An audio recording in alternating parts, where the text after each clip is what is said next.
The final bid, the lights above the auction hall flickered. Hundreds of aliens from across the galaxy filled the large metal room. Some had claws, others had glowing eyes. Many wore dark cloaks. All were rich. All were dangerous. This was not a place for the weak. The auction was almost over. Slaves from many planets had already been sold, fighters, machines, even telepaths. One by one, they had gone to the highest bidder. Now, only one cage remained. A large steel box stood at the center of the room. Inside, it sat a girl. She looked young. Her skin shimmered like silver in the light. Her long black hair flowed even without wind. But her eyes, they were strange. Bright violet, glowing faintly. She said nothing. She didn't move. The auctioneer, a tall red-skinned alien, stepped forward. He cleared his throat and spoke loudly. The last item of the day, untamed, extremely dangerous species, unknown. She has killed 3 guards with her mind. She is not trained, no refunds. A quiet fear moved through the crowd. Even the bravest aliens stepped back. No one wanted her. No one dared. The auctioneer waited. Starting bid, 1 million credits. No one raised a hand. He tried again. 500,000. Still, silence. She sat calmly in the cage, watching, listening, waiting. Just when the auctioneer was about to give up, a hand rose from the shadows. Everyone turned. A man walked forward, human. He wore a long dark coat and simple clothes. His face was calm, almost bored. His name was Kale. The room whispered. A human. Here, humans were rare in this part of space, and this one just bid on the most dangerous item. The auctioneer looked surprised but pleased. 1 bidder, sold. The cage unlocked. The girl was handed over. 2 guards came forward, hesitating, and placed a control bracelet on her wrist. It glowed blue. Kale took it from them and guided the girl forward. She walked silently, but her eyes stayed on him, sharp. Watching, they exited the auction hall. The large doors shut behind them with a heavy thud as they walked through the cold halls of the space station. Kale finally spoke. You don't have to say anything. I just want you safe. The girl didn't respond. They reached the docking bay. A small ship waited for them. Kale pressed a button and the door opened. Inside, it was quiet and clean. Nothing special. She entered without speaking. Kale followed and locked the door. They sat in silence as the ship began to rise. Suddenly, she turned to him. Her voice was calm, soft, but cold. You don't know what I am? Kale looked at her. Maybe, but I think I know what you're not. She tilted her head. And what is that? You're not a slave. Not anymore. She stared at him for a moment. Then, her eyes flashed. Just for a second. The lights flickered. I could kill you right now, she said. Kale nodded. You could, but you haven't. They flew in silence for a few minutes. Finally, she spoke again. Why did you buy me? Kale looked out the window. Stars passed by like rivers of light. He answered slowly. Because I've been looking for you. She narrowed her eyes. You don't even know my name. Kale smiled just slightly. Yes, I do. It's Nayari. She froze. How do you know that? Kale didn't answer. Instead, he stood up and walked toward the control panel. Kay pressed a few buttons, setting course for a small, distant system. Behind him, Nayari stared. For the first time, her face showed something other than silence, confusion, and maybe a small trace of fear. Who was this human? Why did he know her name? And what did he really want? As the ship jumped into faster than light speed, Nayari whispered something only she could hear. You're either very brave or very stupid. Then her eyes glowed once more. The lights flickered again. and something deep inside the ship powered. On a system that Kale didn't touch, something ancient dot, something waking up. Asterisk space was silent. Inside the ship, only the quiet hum of engines filled the air. Stars stretched like white lines across the black screen in front of the pilot's chair. Kale stood alone in the control room, watching them pass. Behind him, the girl Nier sat in a corner of the ship, still chained. Not by metal anymore, but by something deeper, something inside her. She hadn't said a word in hours, but she was thinking, watching, waiting. Kale opened a metal drawer and pulled out an old photograph. It was faded, small, and wrinkled. In the picture, a group of human soldiers, smiling. On a desert planet, one of them was Kale, and next to him, barely visible, was a glowing-eyed child. Silver skin, dark hair. It was her. He stared at the photo for a moment, then burned it in a small flame unit on the wall. Nairi's voice came from Mei Nei. Mei Mei's voice came from behind. You knew me before. He didn't turn around. Yes, you were one of them. Kale nodded slowly. Once, but not anymore. She stood up, eyes glowing just slightly. Her voice was sharp now. Then tell me the truth. Why did you really buy me? Kale finally turned. Because I saw what they did to you, he said. And I couldn't forget. Flashback. 12 years ago, a small alien child stood in a cage. Wires ran into her back. Scientists took notes. Military officers watched through glass. A young Kale, then a soldier, walked past her. Their eyes met. She was scared. He looked away, but that image stayed with him forever. Back in the present, Niari stared at him, her hands clenched. So now, you come to save me, she said bitterly, after all these years. I didn't come to save you, Kale replied. I came to help you remember who you are. Later, Kale sat at the console, scanning her body's readings. She had a neural lock in her spine. Advanced tech. Invisible, it blocked her full powers. It could only be deactivated using a code from the original lab, or destroyed with a rare alien frequency. He had neither, but he had a plan. He typed in a course change. Destination: Planet Sedge-Scaf, a dangerous outlaw world, but also home to one of the last signal breakers in the galaxy. If anyone could help free Nairi's mind, it was there. He turned to her. We're going to Zephyr. She didn't answer, but her eyes flickered with the tiniest spark of interest. As they approached the planet's edge, something blinked on Kale's radar. Another ship, fast, small. Armed. Niari saw it too. Someone followed us, she said. Kale jumped into the pilot's seat. Get ready. Get ready for what? She asked. To run. The enemy ship fired without warning. Lasers ripped past the window. Alarms screamed. The ship shook hard. Kale pulled the controls sharply. Hold on. They flew low through the planet's rings, dodging debris in the chaos. Niari closed her eyes. The lights flickered. Kale, she shouted. Turn left now. He did. A rock chunk missed them by inches. He glanced back at her. You saw that? Coming. I felt it, she said. Even through the block. He grinned. Then we might just make it. They crash-landed near an old mining camp on ZEPHAR-6. The ship was damaged, but safe. Smoke rose in the distance. Kale checked for injuries. You okay? Niari nodded, but her voice was cold again. I didn't do it to save you. I just didn't. Want to die here? Kale smiled. Fair enough. They stepped out into the dust-filled air of ZEPHAR-6. The camp was abandoned. Broken machines. Empty towers. But something moved in the shadows. Kale raised his hand. Stay behind me. A cloaked figure stepped forward.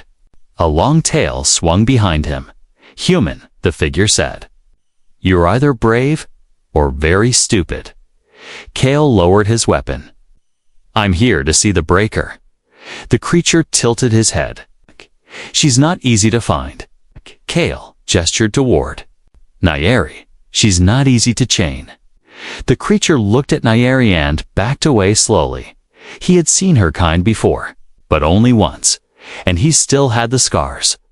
Later that night, as they rested in the broken camp, Nyeri stood on the roof. She looked up at the stars. They will come for me, she said softly. Kale joined her. Then we'll be ready. She turned to him. Her voice was different now. Why risk everything for me? He looked into her glowing eyes. Because I believe the galaxy is wrong about you, he said. And maybe you're the only one strong enough to stop them. Nyeri said nothing, but behind her, a small crack of energy lit up the air. A signal had been triggered, and far away, in the dark cold of space, bounty ships turned toward Zephyr 6. The winds on Zephyr 6 carried dust like whispers. It was a dead planet. No birds, no trees, no sky. Only ash-colored clouds and the broken skeletons of old machines. Nyeri stood alone among the ruins of a forgotten mining tower, her eyes closed. Breathing the silence. For a moment, she felt something stir inside her. A memory, or a warning. Kale watched her from below. His hand hovered near the sidearm at his belt knot, because he feared her, but because he feared what might come for her. She hadn't spoken since last night. Since that tiny flare of power lit up around her, like lightning behind her eyes. He didn't ask questions. Not yet. The local guide, if you could call a half-mad, tail-swinging alien a guide, told them the signal breaker lived underground, beneath the blackened soil. She didn't like strangers, and she didn't work. For free, they followed a narrow path between rusted metal spires. The air was thick with heat. No sun, just a glowing red sky that never changed. After an hour, they found a door. Or something like a door. It pulsed like it was breathing. Kale stepped forward. We're here for the girl, he said. A voice, mechanical and female, echoed from the air itself. There is no girl. Nyeri spoke then, for the first time that day. There is, but she's buried. The door opened. They walked into the dark. Inside, they found her, the signal breaker. A woman, but not fully alive. Metal wires ran into her spine and skull. Her eyes glowed blue. She looked at Nyeri without blinking. I know what you are, she said. NYAR. I didn't flinch. Then you know what I want. You want freedom, said the machine woman. But freedom comes with pain. I already know pain, Nyeri answered. The breaker moved forward and reached for her neck. Kale stepped between them. Wait. Nyeri's voice was calm. Let her. The breaker touched her back, right where the neural lock was buried. A soft hum filled the room. Nyeri's body, TENSED. Then dash, nothing, a flash of light. She collapsed. Kale caught her before she hit the ground. The breaker said one word. Done. He laid Nyeri down gently. What did you do? I weakened the chain, said the breaker. The rest is up to her. Kale didn't understand. What does that mean? But the breaker was already fading, walking backward into the dark. She will either become herself or become a weapon. The door closed behind her. They were alone again. Hours passed. Nyeri didn't wake. Kale stayed by her side, checking her pulse, watching her breathing. Then, slowly, her fingers twitched. Her eyes opened, but they weren't just glowing. They were burning. She sat up, fast, too fast. Kale stepped back. Nyeri looked around like she didn't recognize the room, or herself. Then, suddenly, her hand lifted and every light in the room exploded. Sparks rained from the ceiling. Nyeri. Kale said carefully, Can you hear me? She turned to him, her eyes wide. Her voice shook. They were inside me, talking, controlling. I couldn't hear myself before. He moved closer, but now I hear everything. And then something new happened. The ground shook, not the room. The planet Kale rushed to the screen.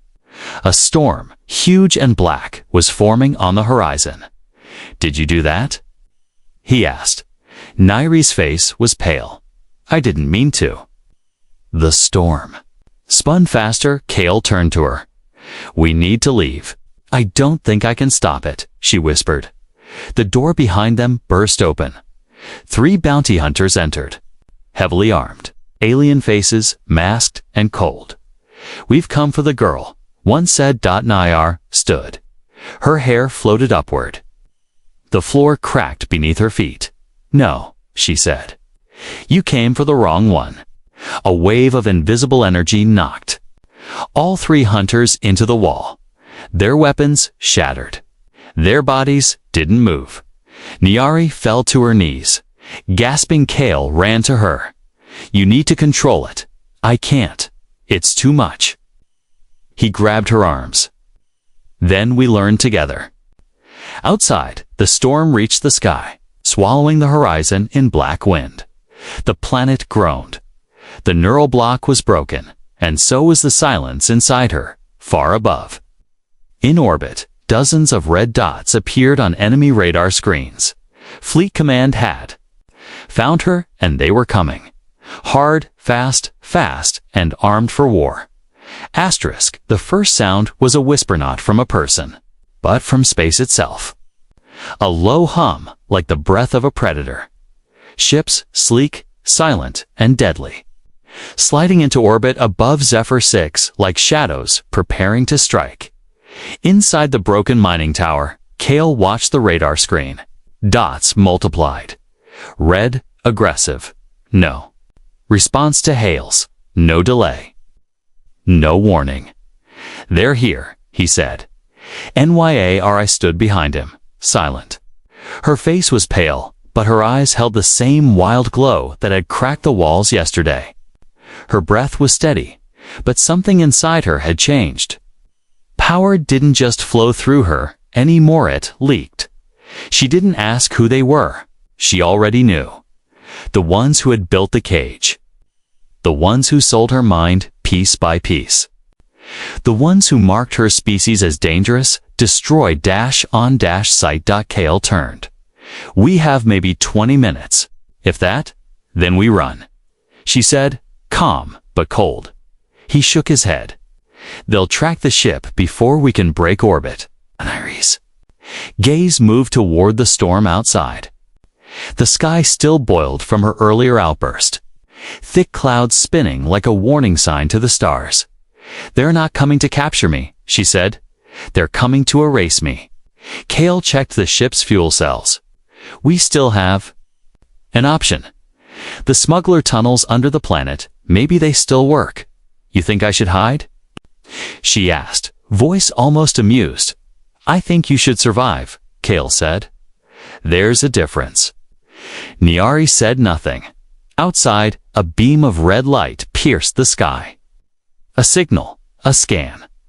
They had locked on by nightfall. The first ship broke the clouds. Black metal, shaped like a spearhead, moving like a beast. It hovered, waiting, not firing. Not yet inside the mining site. Nairi sat near a broken generator. She was humming softly. Kale couldn't recognize the tune. "Where'd you learn that?" he asked. Her answer came slowly. "My mother." Before they took her, Kale said nothing. He remembered reading the files years ago, back when he still wore the uniform. The galaxy's governments had labeled her kind as too unpredictable, not evil. Not monsters, just impossible to control, too powerful to exist, so they were hunted, traded, dismantled, one by one. Then the message came. A voice, broadcast on all local channels. "Attention, this is Galactic Control. You are harboring a Class 7 bioweapon. Surrender the target, or this site will be purged." Kale turned off the screen. Nairi was already standing. "They call me a weapon," she said. Maybe I should start acting like one. He stepped toward her. Don't let them decide who you are. She looked at him for a long time and then quietly asked, Then who am I? Kale didn't have the answer, but the ground did. It shook again, not from her this time, but from landing gear, dropships, troops. They were coming in. Fast, Kale grabbed his bag. We're going underground, now. The old tunnels beneath the mines stank of oil and burnt metal. Lights flickered above them as they moved deeper. Dust clung to the air like ghosts. Kale led the way with a wrist scanner. Nyari walked close, behind hand occasionally brushing the wall. There's something down here, she whispered. Alive? He asked. She nodded. Old, angry. He scanned the wall. There's a sealed vault up ahead. Unregistered tech. Could be a power source or a trap. They reached it in silence. The vault was round, made of black stone instead of metal. Alien, not human-built. Nyari stepped forward and placed her palm against it. The stone pulsed. Then, ... opened. Inside was darkness. A silence that was loud. Tal raised his weapon. Do we go in? Nyari didn't answer. She was already walking. The room inside was massive. It wasn't just underground. It was ancient. Circular walls lined with strange symbols. In the center, a platform. On it, a throne made of crystal and light. Nyari stared.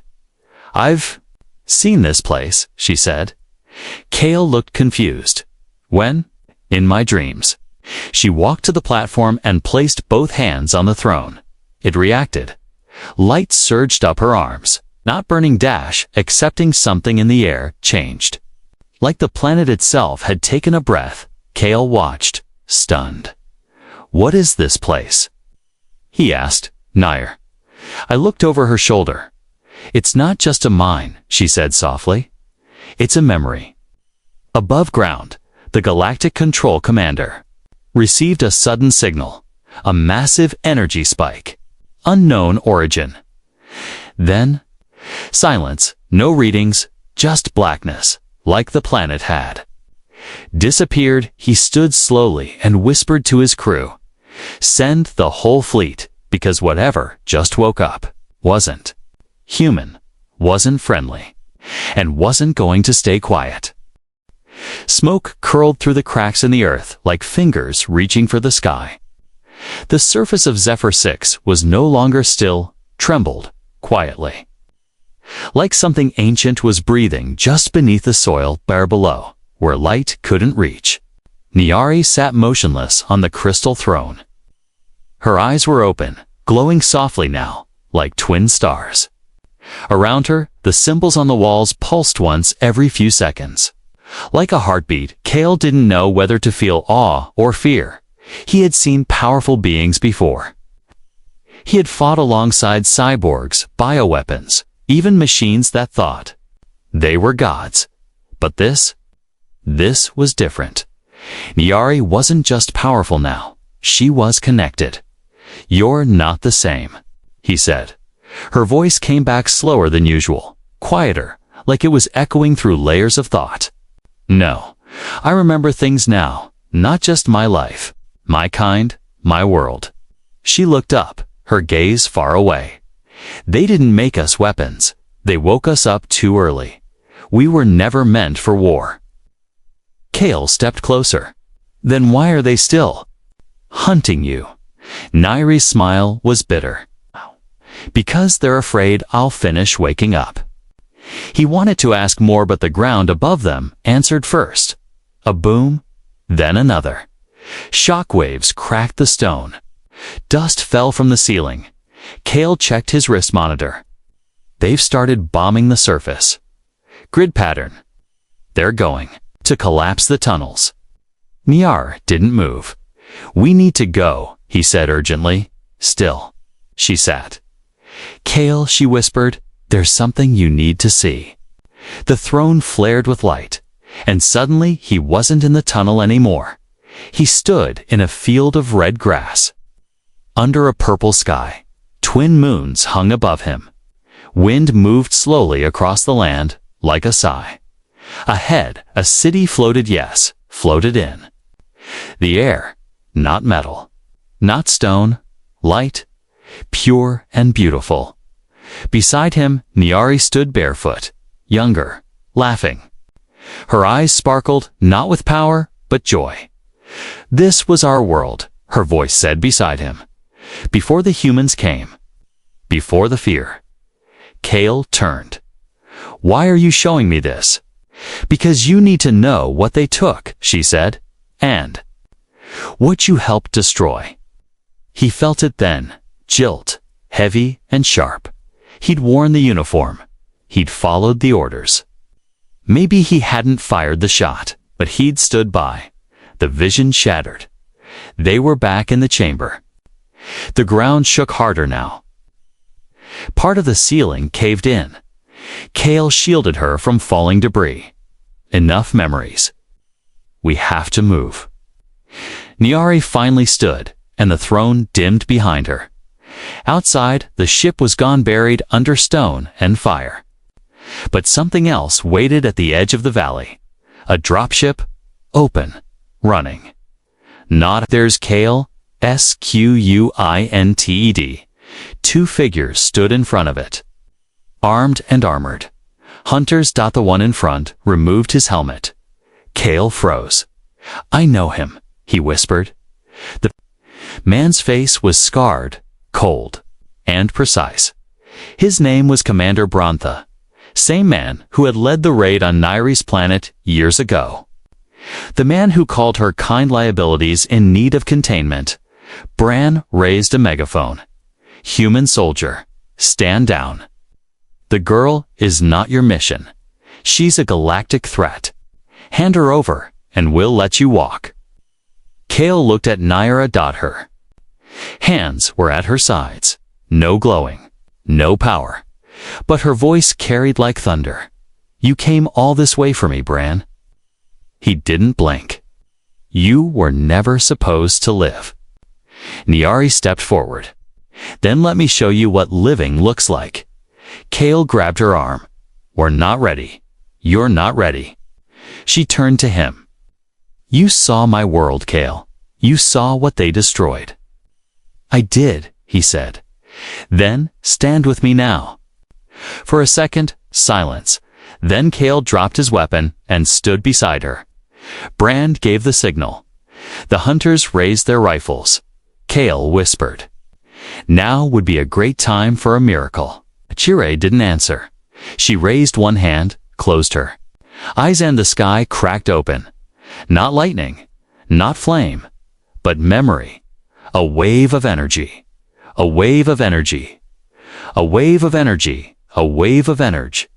Tet has light corial /h. It complays .scref. And lightsly coriaes. Mayets /lied. May lie slay /lies. May way /lied. It's may show. May slice. May sly x. Wait slide. May slide slide lie slide. Be slide cigar I rewen you it. May I lie I squeak sit to sack I sick it's I sell it I sick I to slay I kiss it to see it's better cut I cut it but it's but it up.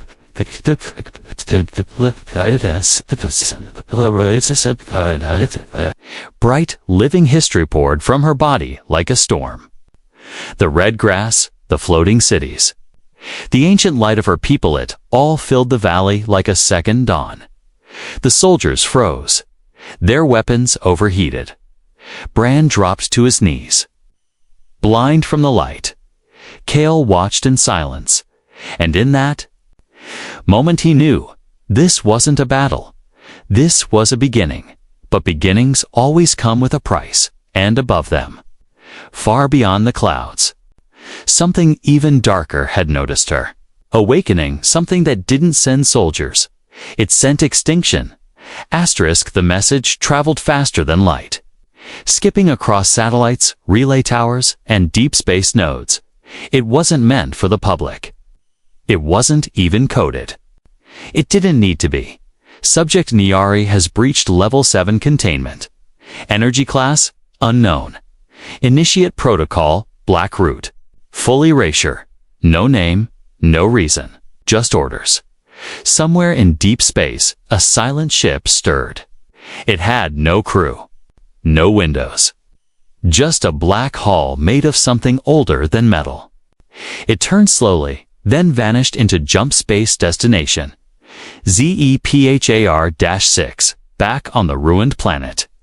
Everything had changed. The air still shimmered with the afterglow of Nyari's outburst. The clouds had split apart, as if afraid to cover the sky. Kale stood at the edge of the crater, where Brand's forces had once stood. There was nothing left of them now. No weapons. No ship. Just melted stone and scorched ground. Nyari sat nearby, arms wrapped around her knees. The glow in her eyes was dim, flickering like a candle in wind. I didn't mean to destroy them, she said to Kale, didn't answer right away. He didn't know if he should. They came to erase you, he said quietly. You defended yourself. She looked up at him. So that makes it okay? No, he admitted, but it makes it real. Silence again. Not the kind that comforts. The kind that warns. She stood slowly. You should leave, before more come. Kale shook his head. I didn't come this far to run. Nyari looked at him, searching for something in his face. Then what did you come for? He hesitated. Then answered, not like a soldier, not like a savior. Truth. Later, as night returned to Zephyr 6, they walked through the remains of the underground city. Nyari had awakened. The light from the throne chamber had spread, illuminating walls, doors, machines that had slept for centuries. Symbols moved on the stone, rearranging themselves like they were alive. Nyari ran her fingers across one of the glowing lines. This wasn't just a city, she whispered. It was a vault. A vault for what? Kale asked. Memories, weapons, seeds of worlds we never got to finish building.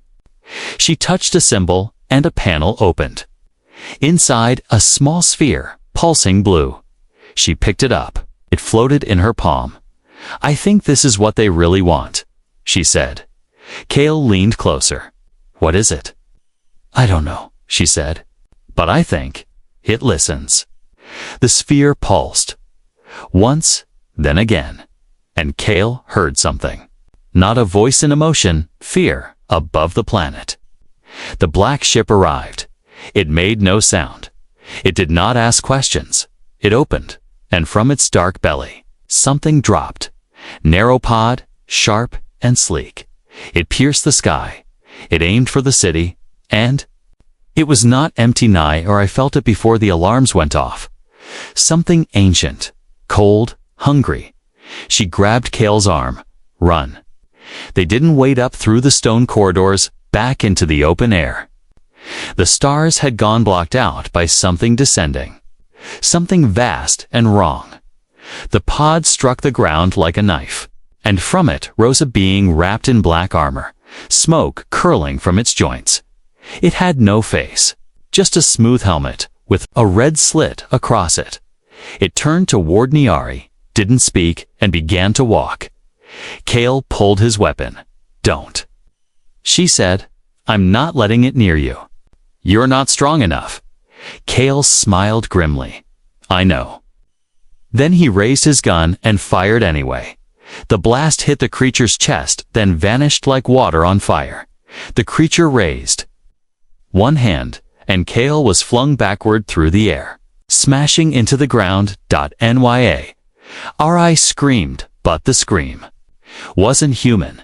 It cracked the sky. The earth shook. The creature paused just for a second, and Nyari stood tall. Her hair lifted. Her veins lit with light. No more cages, she whispered. She raised both hands, and the ground answered. Stone rose like water, forming a wall between her and the invader. The creature stepped forward, slicing it apart. But behind the wall, Nyari moved towards something she hadn't seen before, a doorway, built into the rock. It was marked with a symbol she remembered, a crest of her people. A lock, a choice. She touched it, and everything around her went still. Time bent, space blinked, and inside that chamber, she heard the voices of her ancestors. Not dead, waiting Kale. Half-conscious on the ground, saw her vanish into the light. He tried to rise, tried to speak, but something heavy pressed on his chest. Fear, pain, awe. And overhead, the sky bled red. Whatever was coming next would not be a battle. It would be a revelation. There are moments in the life of a galaxy when time seems to pause, not out of peace, but out of fear. Zephyr -6 had become that moment. Above the ruined world, the stars had vanished behind a crimson veil. It wasn't natural. It wasn't weather. It was present, something vast, ancient, and watching, not a fleet, not an army, a force. And it had come for one reason. Nyari was awake. Kale lay in the dirt, body broken, vision blurred. Every breath felt like breathing fire. Somewhere behind his eyes, alarms screamed, pain, exhaustion, warning.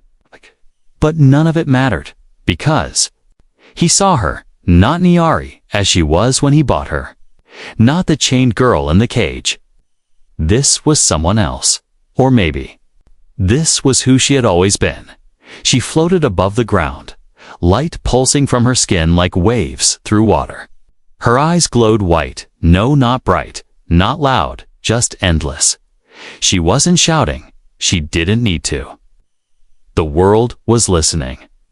The black-armored hunter below her raised its hand again, attempting another energy strike. This time, it didn't connect. Nia. I looked at it, just looked, and it stopped existing. Not a sound, not a flash, just absence. Like the universe blinked, and that thing had never been born. Kale tried to speak her name, couldn't. His voice had abandoned him, but she heard him anyway. She turned, and as she floated down beside him, the power around her faded just enough for a single tear to slide down her cheek. I didn't want this, she whispered. He coughed, managed to smile through the blood. You never had a choice. Her hand hovered above his chest. A soft light passed through his skin. The pain vanished, not healed, rewritten like she had convinced reality to give him a second chance. Above them, the crimson sky rippled. A hole tore open, jagged, dark, wide enough to swallow a moon. And from it, the voice came, not in sound, in thought, across the planet, across space, across language. She is too early. She must be undone. Nyari stood, facing the sky. Her voice rose not in volume, but in weight. She is not early, she replied. She is right on time. Then she reached into the air and pulled. Reality bent. The symbols from the ancient chamber exploded across the sky, creating a lattice of pure memory visions of her people. Their cities, their dreams, their end. Everyone on every orbiting ship saw it, and something strange happened. Some of them lowered their weapons down a hidden war room across the galaxy. A general slammed a red button. Abort. Cancel. Retreat. She's not a weapon, he muttered. She's a reckoning. Nyari's voice echoed across the planet, and somehow, beyond it, I am the daughter of light, the keeper of what you tried to erase. I am the first voice of the forgotten. And I remember everything. The tear in the sky began to close, screaming without sound. Reality didn't like being challenged, but it obeyed her, because it knew her, and she was no longer asking. She was declaring. When it was done, and the sky cleared, and the stars returned, she collapsed, Not from weakness, from release, Kale caught her gently. Kneeling in the dust, he held her like a friend. Not a hero. Is it over? He asked. Her voice was so soft he barely heard it. No, but now, they'll listen. Far away. On a ship drifting between stars. A small child with silver skin touched her forehead and smiled. They found her, she whispered. We're not alone. And somewhere, buried in a forgotten database, an ancient file lit up. Project Niari. Status: escaped classification, changed. Threat level: undefined new tag applied. Hope: